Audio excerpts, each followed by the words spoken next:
Watu wanaoshirikiana nao katika huduma wanaweza kuinua au kuua imani yako. Moja ya mambo ambayo waamini wengi huyapuuzia ni nguvu ya ushirika katika maisha ya kiroho. Mara nyingi tunafikiri kwamba imani ni jambo binafsi kati ya mtu na Mungu. Lakini Biblia inaonyesha kuwa watu tunaotembea nao wana mchango mkubwa katika ukuaji au kudhoofika kwa imani yetu. Hakuna mtu anayeishi peke yake. Kila siku tunasikiliza watu, tunashauriana nao, tunafanya nao huduma, tunasali nao na tunajifunza kutoka kwao. Polepole tabia zao, maneno yao na mtazamo wao huanza kuathiri maisha yetu ya kiroho. Ndiyo maana ni muhimu sana kuchagua kwa hekima watu tunaoshirikiana nao katika huduma ya Mungu. Kitabu cha Wakorintho wa kwanza sura ya 15 na mstari wa 33 nasema, msidanganyike, mazungumzo mabaya uharibu tabia njema. Hii inaonyesha kuwa ushirika usiofaa unaweza kuharibu hata mtu aliyekuwa anatembea vizuri na Mungu. Namba 1, watu wanaweza kukujenga au kukubomoa kiroho. Hakuna mtu asiyeathiriwa na mazingira anayokaa. Ukikaa na watu wenye imani thabiti, upendo kwa Mungu, nidhamu ya maombi, heshima kwa neno la Mungu, utaona hata wewe unatamani kuishi maisha hayo. Lakini ukikaa na watu wenye malalamiko, mashindano, wivu, maneno ya kukata tamaa, kutokuamini, bila kujua utaanza kufanana nao. Ndio maana Mithali inasema, Mithali sura ile ya 13 na mstari wa 20, atembeaye na wenye hekima atakuwa mwenye hekima, bali rafiki wa wapumbavu ataumia. Mazingira ya kiroho unayoishi yanaweza kuwa darasa la kukujenga au mtego wa kukuangusha.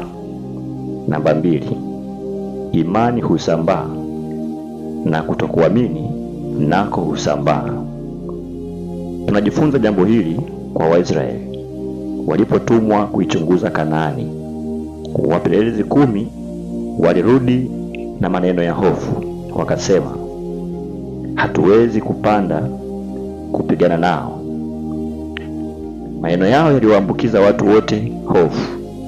Taifa zima lilianza kulalamika, kulia na kutaka kurudi Misri. Lakini Yoshua na Kalebu walikuwa na roho tofauti. Walisema, hakika twaweza kuupanda na kuumiliki. Cha kusikitisha ni kwamba watu wengi waliwasikiliza wale waliokata tamaa kuliko wale waliokuwa na imani. Mtu mmoja mwenye malalamiko ya kukata tamaa anaweza kudhoofisha kundi zima la waamini. Namba 3, Yesu alichagua watu wa kushirikiana nao kwa maombi au katika huduma. Yesu alikuwa na wanafunzi wengi, lakini si kila mtu alimruhusu kushuhudia kila jambo. Katika matukio muhimu kama kufufua binti ya Yairo, kubadilika sura mlimani, maombi ya Getsemane, aliwachukua Petro, Yohana na Yakobo. Hii yatufundisha kwamba hata Yesu alitambua umuhimu wa kuchagua watu wa karibu katika huduma. Kwa hiyo si kila anayekufuata ndiye anayepaswa kuwa mshirika wako wa karibu katika huduma. Namba 4, kuna watu wanaozima maono ya Mungu. Nehemia alipokuwa anajenga ukuta wa Yerusalemu, alipata watu waliotaka kumkatisha tamaa. Sanbalati na Tobia walimdhihaki.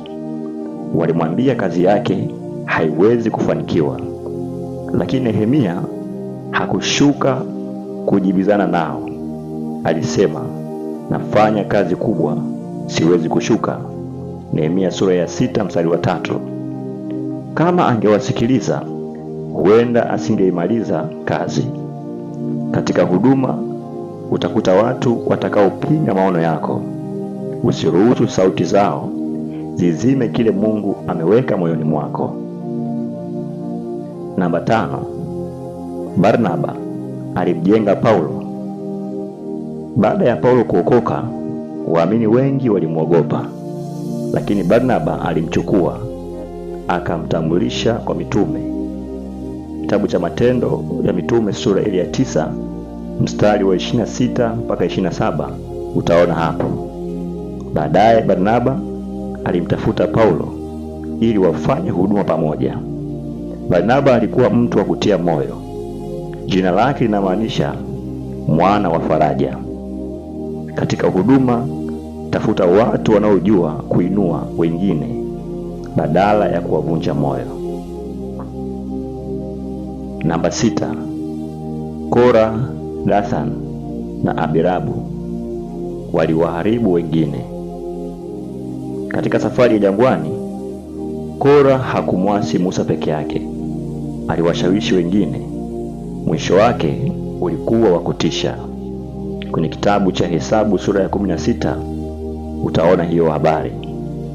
Roho ya uasi huenea haraka.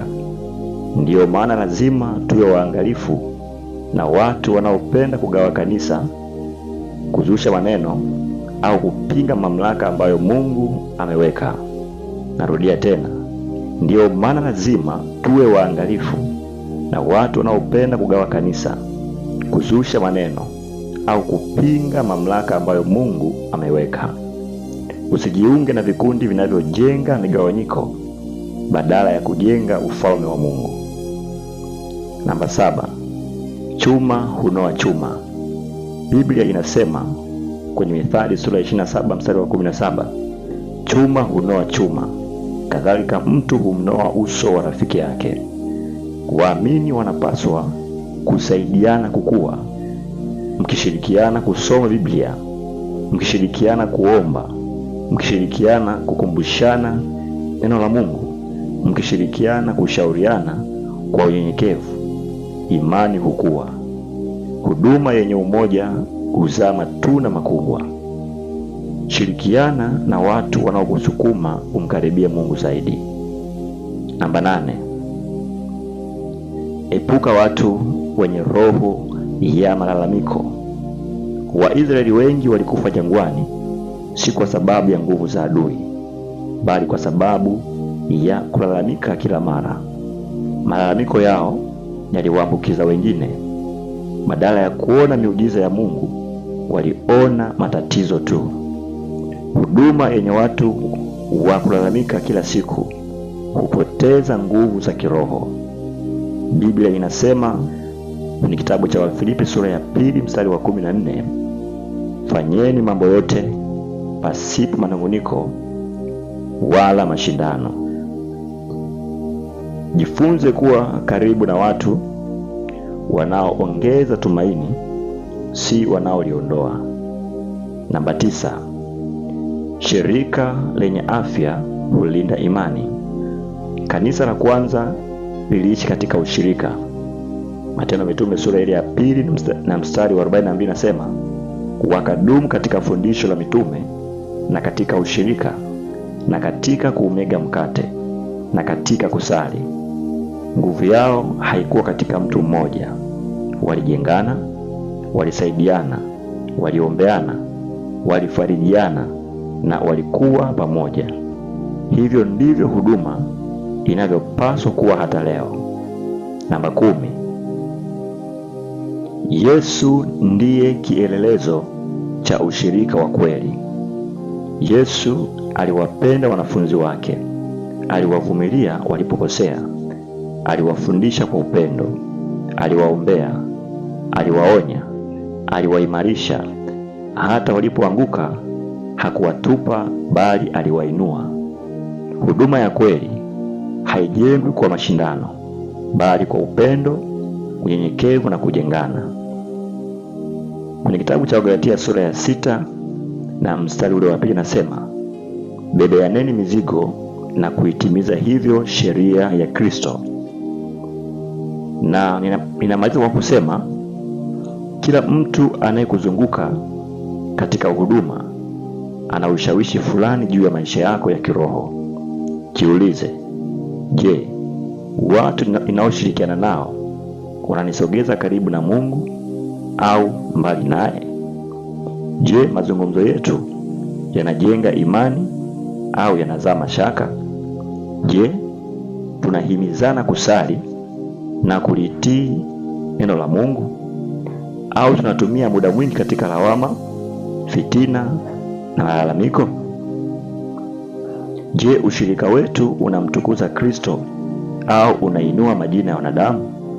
Kumbuka, huwezi kuzuia kila mtu kuingia katika maisha yako, lakini unaweza kuchagua ni nani atakuwa na ushawishi mkubwa juu ya moyo wako. Mtume Paulo alimwandikia Timotheo, waraka wa pili wa Timotheo sura ya 2 na mstari wa 22, uyafuate haki, imani, upendo na amani, pamoja na wale wamwitao Bwana kwa moyo safi. Huu ndio ushauri kwa kila mtumishi wa Mungu. Tafuta ushirika wa watu wanaompenda Kristo kwa moyo safi. Watakuinua, watakuombea, watakukumbusha kweli ya Mungu, na watakusaidia kudumu katika imani hata nyakati za majaribu. Na zaidi ya yote, hakikisha mshirika wako mkuu katika huduma ni Roho Mtakatifu. Narudia tena, na zaidi ya yote, hakikisha mshirika wako mkuu katika huduma ni Roho Mtakatifu, kwa maana yeye ndiye kiongozi wa kweli kwa kazi ya Mungu. Haleluya! Mungu akubariki sana, akupe hekima ya kuchagua ushirika unaojenga imani na akuimarisha katika huduma aliyokuita. Amen. Sasa tunaweza kuomba pamoja katika haya tuliyojifunza siku hii ya leo. Baba yetu uliye mbinguni, tunakuja mbele zako katika jina takatifu lenye nguvu na lenye mamlaka la Bwana wetu Yesu Kristo.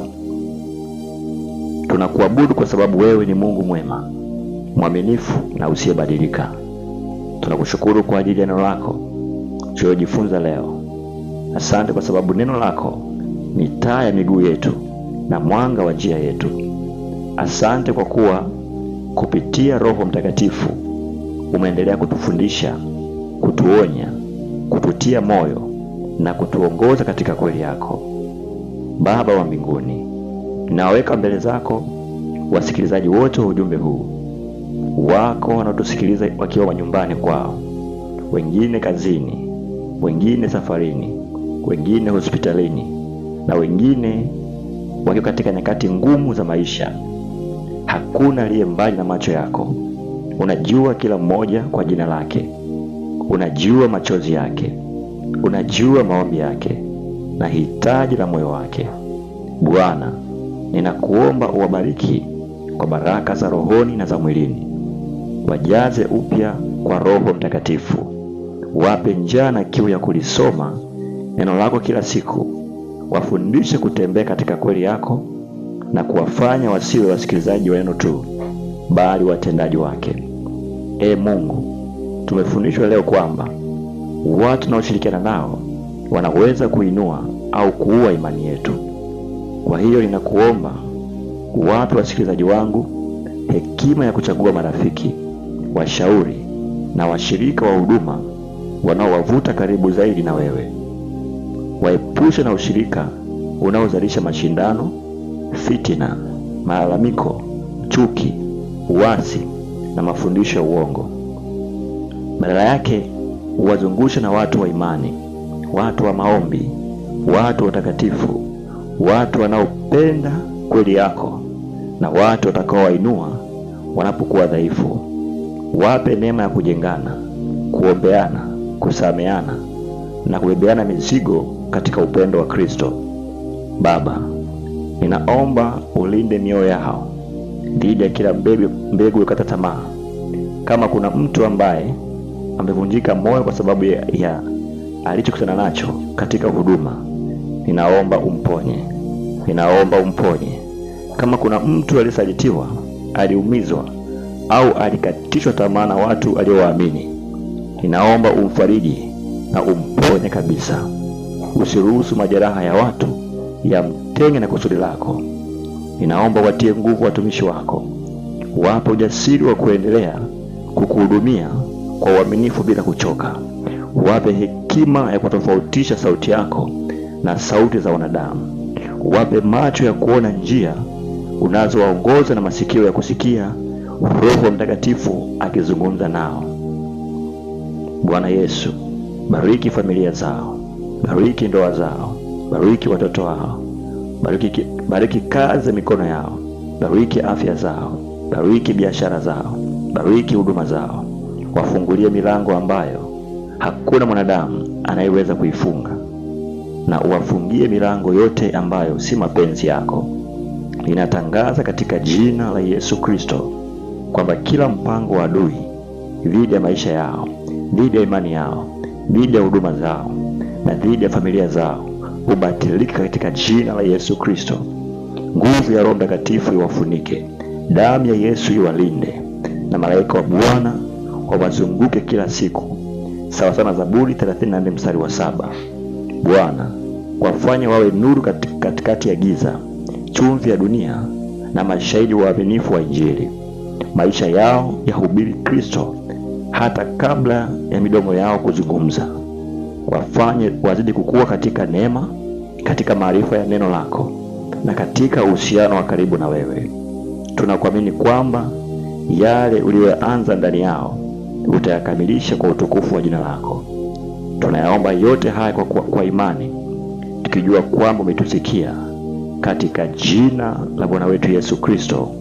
Amen. Mpendwa msikilizaji, ikiwa somo hili limekuwa baraka kwako, na usiondoke bila kuchukua hatua. Bonyeza kitufe cha subscribe ili uwe sehemu ya familia ya Maisha na Neno. Kisha washa alama ya kengele ili upate taarifa kila tunapoweka mafundisho mapya. Pia share somo hili kwa ndugu zako, marafiki zako na wengine unaowajali.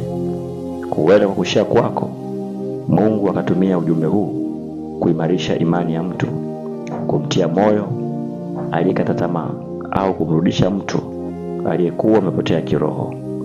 Usisahau kuandika kwenye sehemu ya maoni somo ulilojifunza, swali lako au ushuhuda wako. Tutafurahi kujifunza na kukua pamoja katika neno la Mungu. Na sasa jiandae kwa somo letu linalofuata katika Maisha na Neno. Linaweza kukusaidia kufanya maamuzi yenye hekima na kukua zaidi katika uhusiano wako na Mungu. Mungu akubariki sana, na endelea kukua katika neema na katika maarifa ya Bwana wetu Yesu Kristo. Tukutane tena katika Maisha na Neno wakati ujao. Mungu akubariki katika jina la Yesu. Amen.